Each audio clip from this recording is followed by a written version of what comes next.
Yeah, my it was reaction funny at the wasn't time always, though. yeah, it wasn't always the norm. Yeah. Wow. Yeah. And there wasn't a vote, Bobby out the group kind of thing? I, Never. Like, No. No, I, let me No. tell you something. no. I, Mm-mm. I, let me say, I'm a liability. I used to be a liability. Yeah. I used to be a But liability. she'll try to remove herself before we say anything. We would never Right, be like, Now. this is the Yeah. solution Now to the she'll problem try. is you gotta right, go. Hmm. You know what I mean? Like Hmm. right. we've I'm been just through that our person. share I'm of like, that. look, I don't want to mess this up. Like, I even had to bow out gracefully and give my sister the therapist. We had the same therapist anyway. But yeah, I would remove myself before. We never would replace one another ever. Right. yeah. Reason And we're why we're talking back, here. yeah, no, we're talking about back then, that's Yeah. it's Hmm. really uh they just talk so much about your bond. If people are thinking this could leave us if we have somebody Hmm. who can just flare up. And yet you guys Yeah. said, Right. it's all for one, if she's Hmm. here, we're all here. Um, Right. which isn't, we hear stories about the industry. I hear people say, yeah, we'll give her up and find a replacement if it means Yeah, Yeah. no. not No. losing our deal. Was it because your families were all sort of, you had, Yeah, I mean, a big part of it was because we grew up together, but our families, like, we're sisters first before anything. So, Right. and again, we're younger then, so all we really looked at is like, oh, she's the hothead. Our little brother is a hothead. Like, so we had Right. like all in our family is like, this is what we deal with, people that's ready to go. We all So have for one, us, it yeah. was like we just gotta calm her down. We gotta keep her calm. You just gotta keep her Right. calm. So we never looked at Right. it like, oh, this is gonna destroy us. What is gonna happen? We that didn't even come in our minds. It was just more like, Hmm. Right. yeah, she's the hothead. So I would just advise you not to do what you think you're about to do because this is gonna go left. Right. Right. So we just okay. had that kind of mentality. It was never a thing where we were like worried, like, oh no, this could Yeah. destroy us. No, it Yeah. was more like, Yeah. no, she's a hothead. So we just going, we gonna watch it. Yeah. We're gonna Yeah. watch it. Yeah. But then again, even for us as women, like even aside from just La and her personality, like we were already struggling with people not liking us to speak up already enough as it is, even for Right. the most minute Right. things. It could be As far as something as Right. business. small as right, as far as business, but I mean, whether it's business or real life, Anything. Yeah. Right. Yeah. Yeah. Mm-hmm.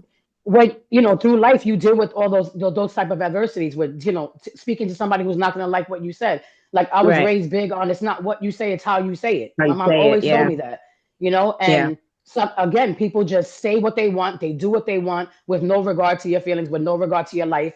And when we would speak up about things, it was always like well, we don't like that. So imagine Mm-hmm. how it was with somebody else who Right. was like, well, I don't like this and Not Right. woke you up. know what I Yeah. mean?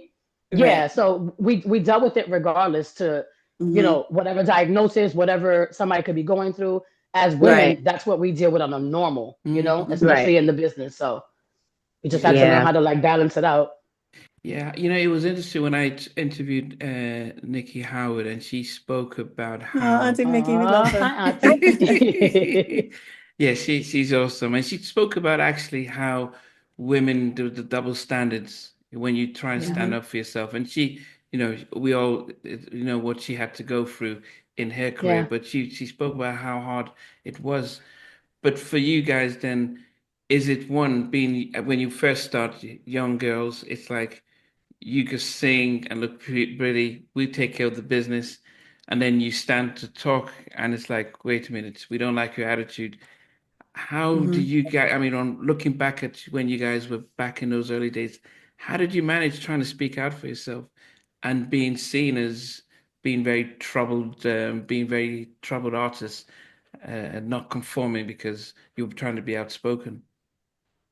Well, we didn't, not necessarily, we kind of conformed at first. We just wanted to sing. So Yeah. we would yeah. just show up, Right. sing, get ready to do our shows and everything. But once we found about that good old word recoupment and we figured out that we was working on a possible second album, that child, that's a whole nother story. Y'all went into that a little bit the last time, but even that, like, I think it was when we started becoming business savvy, and like, okay, but we're supposed to have this and this and this. We want to write this album, or why aren't we moving at this pace? So what's our schedule? Like, we're asking questions. When is our scheduled time to release? So is there a promo date? Like, once you start talking business stuff, then they're like, wait a minute, they don't just want food and sing, like, so it necessarily we weren't problems. It's like, wait a minute, they're learning. So, they want you to be naive and not so smart when it comes to knowing the business. And we, thank God we're growing and we're a businesswoman and we're just thriving.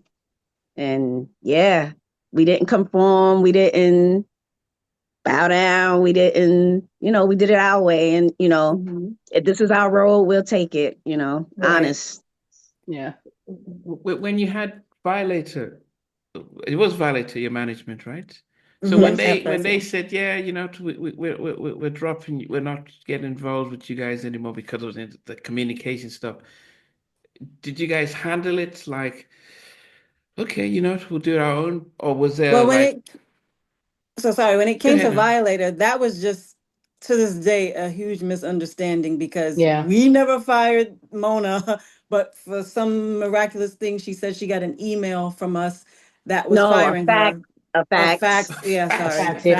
A fact. Sorry. A signed fact. Saying that we fired her. And then she never reached out to us. And we thought, well, she's not reaching out to us, so this must be over. So it was no communication at all until a million years later, where she finally told us.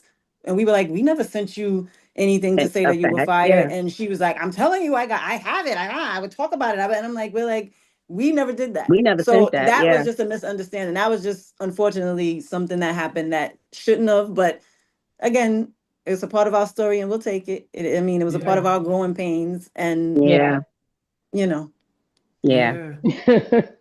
a lot of things that we have to, charge to the game, so to speak, Mm-hmm. But it was a great experience. Yeah. We have always said we have a lot of great memories from every situation that we've ever had, whether it was good or bad, indifferent, ugly, whatever. There was something good that came out of it that, that kind of helped mold us into who we are today, So that's always a blessing. We can't complain about that. When you think of 3 albums, 3 different sort of label deals, sort of situation, do you, on one point, could you say at least we got the music out? Because I've been hearing a lot about, the album was shelved. Is that far worse than releasing an album that doesn't get promoted, or how would you reflect on that? They both hurt. I know, but tell me so. For me, I feel shelved or not promoted is bad. Like either way, it's no better. Like, because then it looks like if you did come out, you were a failure because nobody cares about, it wasn't promoted. They just look like, you had a second album or you had a third album and nobody knew. So, and they think you failed, not realizing that if the work was put behind it, this could have been a great thing. Like when we perform Enjoy Yourself and people don't realize like, oh shoot, that's y'all. We're like, yeah, that's us. We know, that could have been a huge hit. And it was without people knowing who it was. Imagine if it was promoted properly and people knew like, it was them. So, so things I think either way, shelved, put out, no promotion, it's all just horrible for the artist. Yeah, absolutely. Hey guys, thanks for watching. Thanks for being a part of Halftime Chat. Please remember to subscribe, share, and comment. But most importantly, why don't you become a member of Halftime Chat? We've got amazing videos, amazing perks, and being able to support the channel. But anyway, thanks for watching. Take care. I never participated in that category. Somewhere in between us, or even loving us, on which I didn't miss you. What was it like growing up? She's still making an impact on 4 houses down. I have a couple pieces. Trying to get this one and that one. That works for me, but just for me. No, okay, you're okay. They don't understand what Jonas Boys are winning all spirits. Play it. I mean, I love all different genres.